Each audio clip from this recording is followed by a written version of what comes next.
Hi అండి. బ్లౌజ్‌కి secret pocket ఏ విధంగా కుట్టుకోవాలి? అది మనకు పైకి జిప్ అనేదే కనిపించుకోకుండా, అయితే మామూలు బ్లౌజ్‌లాగా కనిపించేలాగా ఈ పాకెట్ అనేది స్టిచ్ చేస్తాను. ఇప్పుడు లైనింగు ఒక క్లాత్ అనేది తీసుకున్నాను గదా! అలా తీసుకున్నాక ఇప్పుడు బాడీ పార్ట్ పైన ఇలా జిప్ అనేది అటాచ్ చేసుకోవాలి. ఈ జిప్ గూడా మనం ఎటువైపు పెడుతున్నాం అనేది చూసుకొని, ఇట్లా తిరగవైపుకు పెట్టుకొని, ఇలా ఒక లైన్ అయితే ఒక పట్టీ బారు ఇట్లా కుట్టుకుంటూ వచ్చేయాలి జిప్ మీద.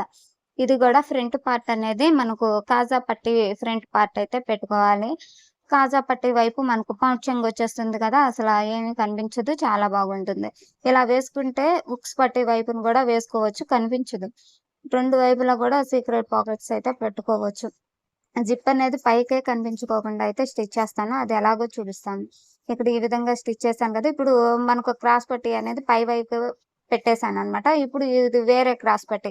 ఒక లైనింగ్ పీసు, ఒరిజినల్ పీసు ఈ విధంగా అయితే తీసుకొని ఇప్పుడు దీనిపైన ఇలా అయితే స్టిచ్ అనేది వేసేసి దీన్ని తిరగవైపుకి తిప్పుకుంటే మనకు ఒక టాప్ స్టిచ్ వేసుకుంటే మనకు ఖర్చనేది పీసులు కనిపించుకోకుండా ఉంటాయి. వీడియో నచ్చితే లైక్ చేసి, కామెంట్ చేసి మన ఛానల్‌ని సబ్స్క్రైబ్ చేసుకోండి. ఇదైతే ఆడవాళ్ళకి చాలా బాగా యూజ్ అయ్యే టిప్పు.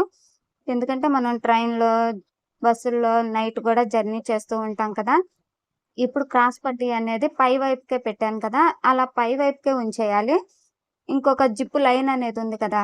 ఆ లైన్ మీద ఈ క్రాస్ పట్టీ అనేది పెట్టాలి. ఈ విధంగా అన్నమాట. కింద కుట్టిన క్రాస్ పట్టీ అనేది పై వైపుకి పెట్టేసాను. ఇప్పుడు ఈ పెట్టిన క్రాస్ పట్టీ అనేది జిప్ కనిపించుకోకుండా ఇలా కొద్దిగా ఎగస్ట్రాగా ఇలా పెట్టుకోవాలి. ఎందుకంటే మనం ఖర్చు కనిపించదు. పట్టీ అయితే స్టిచ్ చేసేసాం కదా! పీసులేం కనిపించదు. మనకు జిప్ గూడా ఇలా ఉండటం వల్ల అసలు జిప్ వేశారని గూడా తెలీదు. అంత నీట్‌గా అయితే ఫ్రంట్ పార్ట్‌లో ఫినిషింగ్ అనేది ఉంటుంది.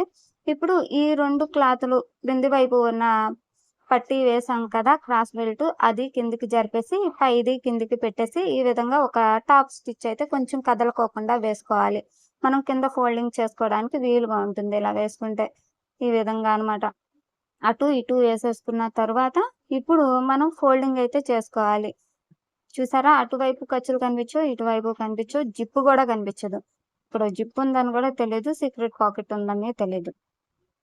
ఇప్పుడు నడుము వైపు కుట్లకైతే మనం ఇట్లా నడుము ఎంత పొడవుందనేది ఇట్లా మనం కుట్టిన బ్లౌజ్ పీస్‌కు బ్యాక్ పార్ట్‌తో అయితే కొలుచుకోవాలి.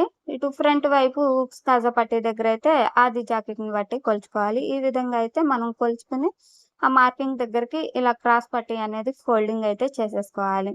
ఇలా చేసుకోవటం వల్ల మనకు కింద నుంచి జారిపోతుంది అన్న భయం ఉండదు. ఎందుకంటే అటొక 2 క్లాతులు క్రాస్ బెల్ట్ పీసులు పెట్టాము. ఇటొక 2 క్రాస్ బెల్ట్ పీసులు పెట్టాం కాబట్టి, మనకు స్ట్రాంగ్‌గా ఉంటుంది పాకెట్ అనేది.